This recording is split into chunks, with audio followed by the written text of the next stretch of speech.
अरे बाबा हो, मंगळसूत्र चोर हा, बदमाशा हो, या असे म्हातारे माणसं जाते हा, यांच्या गळ्यातल्या पोती, सोन्याच्या पोती चोरता हे सकता. आता हाव ना, एक म्हातारीच्या गळ्यातली पोत चोरली. आता कालची गोष्ट आता मी पेपराला वाचलं म्हणून मी याच्यावर व्हिडिओ बनवून राहिलो. तुम्ही जरा हिसाबाने चालता, पोती किती आहे ना, असे झाकून झुकून ठेवायचं बाबा. हा बरं झालं, असंच ठेवायचे, नकली ठेवायचे. हे भामट्या आहे ना, असले द्यायच्याच नाही. हो काय सांगा तुम्हाला, ते ना काय केलं माहितीये का, अशी म्हातारी चालली हो, अशी जोरात गाडीवरून चालता चालता त्या गळ्यावर हात मारला आणि ती पोत विचकून पळून गेले. पण तेवढ्यात ती ना म्हातारी इतकी जोरात पडली खाली की बेशुद्ध झाली ती. आता ती ऍडमिट आहे दवाखान्यामध्ये. आता ती जगती का वाचती काय माहित नाही, कारण लय जोरात त्याने हिसका मारला त्या म्हातारीला रनिंग गाडीमध्ये. मग मला सांगा मित्र हो, हे लोक गरीब दुबळे कष्ट करते, कष्टानं त्याच्या कमवते, त्यांची हाऊस मौज करते. इकडे गाडी आली तर मला सांगा, हे छोटे भामटे असे काऊन करत असत हा, याच्या कष्टाच्या पैशावर काय डोळ्या द्यायचा. बिचारे पहा आता कष्ट करून आल्यात, कशी परिस्थिती, गरीब परिस्थितीचे लोक आपल्या कष्टानं काहीतरी कमवते, खाते, बनते हा. आणि चोट्या हो, तुम्हाला लाजा वाटल्या पाहिजे, अशा गरीबाचे मंगळसूत्र चोरता तुम्ही हा, निर्लाजा हो. जरा लाजा धरा, गरीबाकडे पहा जरा, त्याची काय परिस्थिती आहे, किती पहा, त्याचे काय हाल आहे काय नाही. आणि त्याच्या पोती पाती चोरता हिसकता, काय लाजा वाटल्या पाहिजे रे तुम्हाला हा. हे भामटे बुमटे आपले नाही, हे चोटते, या सगळ्या चोट्याला मॅसेज आहे हो. याला लाजा वाटल्या पाहिजे. हे गरीब दुबळ्याचे कसे काय तुम्ही हे करता म्हणून हा, सांगा मित्र, चुकीचं आहे की नाही हा. आता ती आई जी दवाखान्यामध्ये आता ऍडमिट आहे, त्या बिचारीला किती लागलं किती नाही याची काही आता कोणाला काही कल्पना नाही. पण माझं मन दुखलं, मी आता पेपर वाचला आणि माझ्या जीवाला ठसलं ते, म्हणून हे मॅसेज मी सगळ्यांपर्यंत पोहोचतो. जितके बी वयोवृद्ध आया असतील यांना काय करायचं, गळ्यामध्ये ओरिजिनल पोत ठेवायचीच नाही, नकली ठेवायची.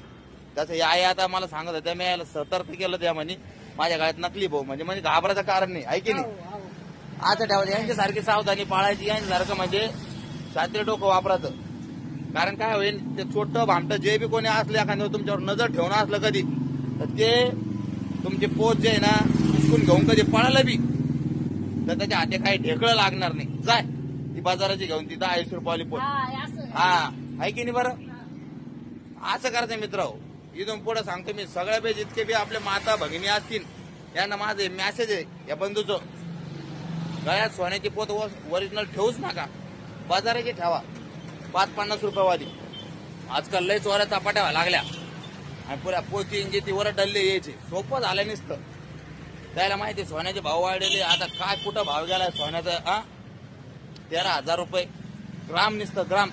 त्याला माहिती मिनिमम एका बाईच्या गायामध्ये कम से कम 1-2 ग्राम तरी राहतं बिचारीच्या गाय की नाही, तिच्या परिस्थितीच्या हिसाबानं. आणि त्याला तेवढे लय झाले, दारोड्याला चोट्या भामट्याला गाड्या बी चोरीच्या राहतात त्याच्या, चोरीच्या गाडी, चोरीचं सगळं सामान हा. त्या गाडी नंबर प्लेट नसतो, कोणाची गाडी चोरून आणून तिच्यावर बसून बस त्या खाण्याच्या असे म्हातारे माणसं दिसलं की त्याच्या गाड्यावर हात मारून ती पोत हिसकून पळून जायचं हा. हेच काम आहे दलिंदर राहायला. तर मित्र हो, असे छोटे भामटे कुठे दिसले ना तुम्हाला, त्याला इतकं मारा त्याला. कारण दुसऱ्याच्या कष्टाच्या पैशाची काय किंमत राहते हा बंधू, हा बंधू, दुसऱ्याच्या पैशाची काय किंमत असते कष्टाची, त्याला त्याची जाणीव झाली पाहिजे. आराम करायला नुसतं त्याच्या नाका तोंड फोडून टाकायची. मी तर म्हणतो माझ्या समोर नुसतं एखाद्यानं अशी घटना घडू द्या, मग पाय मी काय करतो तुम्हाला मजाक नाही सांगत. मी इतकं मारन ना त्याला, आपटो मारन.